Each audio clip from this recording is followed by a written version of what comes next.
सोलापूरमध्ये साखरेसाठी शेतकऱ्यांची झुंबड उडाली आहे।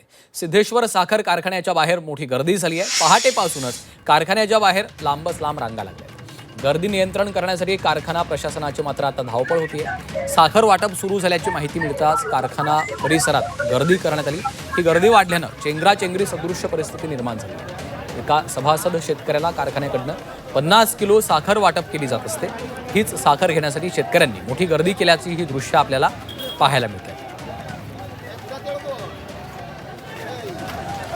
अभिषेक आदेप्पा आमचे प्रतिनिधी सध्या आपल्या सोबत जोडले गेलेले आहेत। अभिषेक, आपण पाहतोय सोलापूरमध्ये साखर घेण्यासाठी शेतकऱ्यांची ही झुंबड उडाल्याचं सध्या चित्र दिसतंय।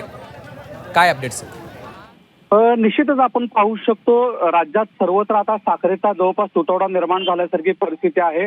साखरेचे दर आहेत ते दुप्पट झाल्याचं आपल्याला पाहायला मिळतं आणि त्याचाच परिणाम सोलापुरातील श्री सिद्धेश्वर साखर कारखान्यामध्ये दिसून आलेला आहे। शेतकरी जे सभासद आहेत, अशा पद्धतीच्या अफवा, साखर संपल्याची अफवा उडाल्यानंतर हे शेतकरी कारखान्यात मोठ्या संख्येनं एकत्रित आलेले आहेत आणि आपला सभासद म्हणून जो साखर घेण्याचा भाग आहे तो घेण्यासाठी मोठी झुंबड उडाल्याचं आपल्याला पाहायला मिळतंय। अगदी कारखाना प्रशासनाची देखील या ठिकाणी धावपळ झाल्याची माहिती ही समोर येते आणि एकंदरीत शेतकऱ्यांची मोठी गर्दी या कारखान्यात झालेली आहे साखर मिळवण्यासाठी।